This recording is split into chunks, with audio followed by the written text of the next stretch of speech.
The envelope had no return address, just a faded photograph inside, and the moment I saw it, 40 years of quiet walls began to crack. My name is Emma. I'm 65 years old. I've lived in the same house on Maple Street since I was 25, watching the oak tree out front grow tall and wise while I grew older and quieter, carrying a weight I never learned to name out loud. Before we continue, please like and subscribe for more stories that touch the heart. Marcus and I wanted children. We painted a room the color of early morning sun. We bought a rocking chair that still sits by the window, untouched. We whispered names to each other in the dark, planning a future that never arrived. The doctors offered sympathetic looks but no answers. My body kept its secrets locked away.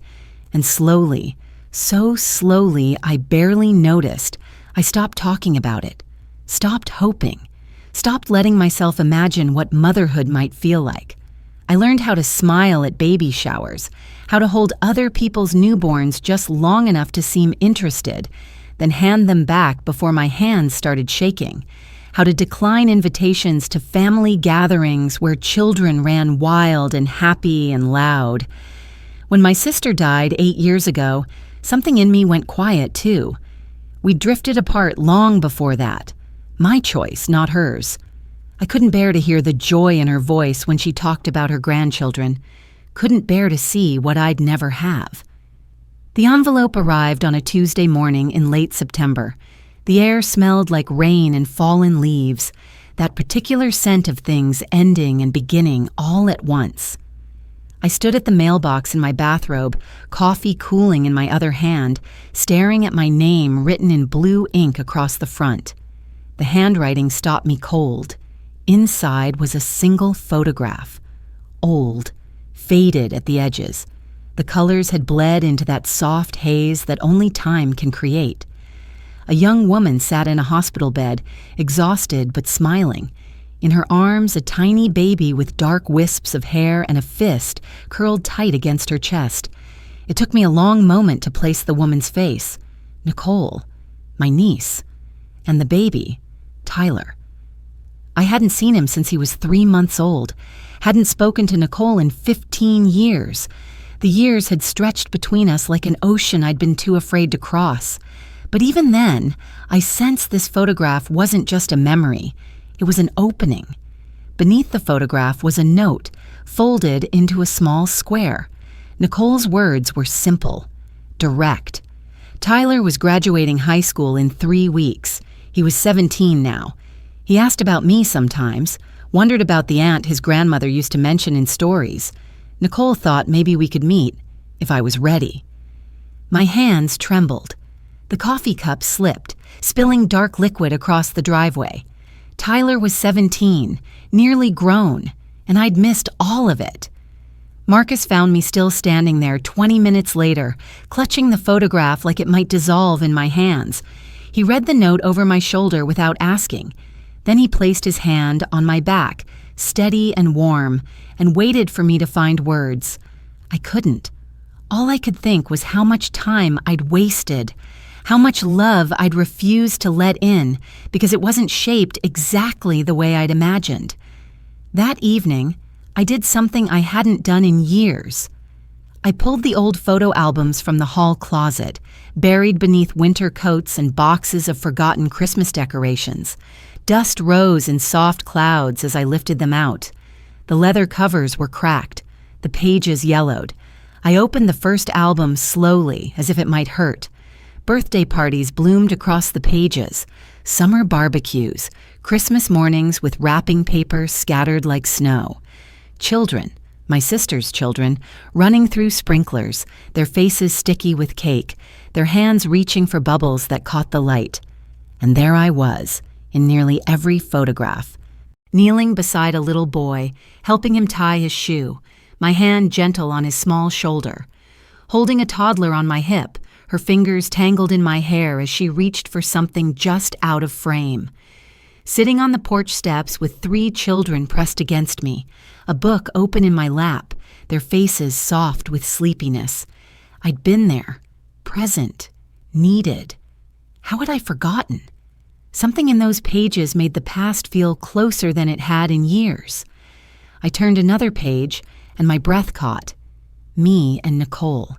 She was maybe 7 years old. We stood in my kitchen, flour dusting her nose, cookie dough smeared on her cheek. She was looking up at me with a smile so wide and trusting it made my chest ache. The photograph blurred. My hands shook. I traced the edges of Nicole's handwriting with my fingertip, and suddenly I understood why some silences last longer than they should. I'd spent so many years focused on the absence, the empty room, the unused rocking chair, the names that never became real, that I'd erased everything else. Every scraped knee I'd cleaned, every bedtime story I'd read until my voice went hoarse. Every time a child had reached for me and called me Aunt Emma like it was the most important name in the world. Looking at those pages, it felt as if I'd stepped out of my own life and only now realized it had kept going without me. Marcus appeared in the doorway, his hair mussed from sleep. He'd heard me crying. He always did. He sat down beside me on the floor without a word, his shoulder warm against mine. I showed him the photograph of me and Nicole making cookies.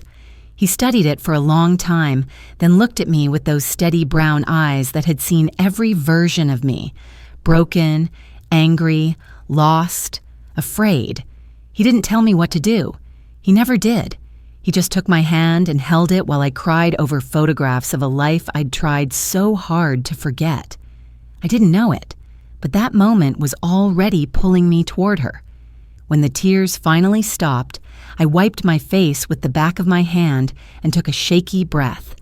The next morning, I stood in the kitchen with the phone in my hand for 15 minutes before I found the courage to dial. My heart pounded so hard I could feel it in my throat. The phone rang once, twice, 3 times. Then Nicole's voice, cautious and careful, came through the line. I told her I'd received the photograph, told her I was sorry for all the years I'd stayed away, told her I didn't have a good reason, just fear and pain and shame I'd never known how to set down. She was quiet for a long moment, and I thought maybe I'd waited too long. Maybe the damage couldn't be undone. But then she told me about Tyler, about how he was terrible at keeping his room clean, but wrote poetry in secret notebooks he thought no one knew about how he loved bad puns and wanted to study engineering, about his little sister, Mia, who spent every weekend painting in the garage and had my sister's fierce, bright eyes. She told me Tyler's graduation was in 3 weeks, Saturday afternoon, Lincoln High School. She said if Marcus and I wanted to come, they'd be happy to see us. I promised I'd be there. When I hung up, my hands were still shaking, but this time it wasn't from fear. It was hope. Small and fragile, but real. Marcus stood in the doorway watching me with a soft smile. He didn't say anything. He didn't need to. The dust from the photo album settled on my knees, and in that quiet moment, I saw a version of myself I'd been too afraid to recognize. The days before the graduation crawled by in a strange mix of anticipation and dread. I tried on too many outfits, baked too many cookies, and still felt like nothing I did was quite enough. The morning of the graduation, I woke before dawn. Couldn't sleep. My mind raced with 1,000 versions of how the day might unfold. Marcus found me sitting on the porch steps, watching the sun rise through the oak tree's branches. He sat down beside me without speaking, his presence steady and grounding. After a while, he stood and went back inside. When he returned, he was holding something in his closed fist. He sat down again and opened his palm slowly, as if revealing a secret. A keychain. Old and worn, the metal tarnished from years in a drawer. A tiny plastic basketball dangled from it, scratched and faded but still recognizable. My throat tightened. Marcus's voice was quiet when he finally spoke. He told me he'd bought it the year Tyler was born. He'd seen it in a shop window downtown and thought maybe, someday, we'd have a reason to give it to him. He'd kept it all these years, tucked away, waiting for a moment he wasn't sure would ever come. I looked at this man who had carried his own quiet hope all this time, who had loved those children from a distance, just like me, who had never once made me feel like my grief was a burden. I told him we'd give it to Tyler today. Together. He smiled, and for the first time in weeks, I felt something close to peace.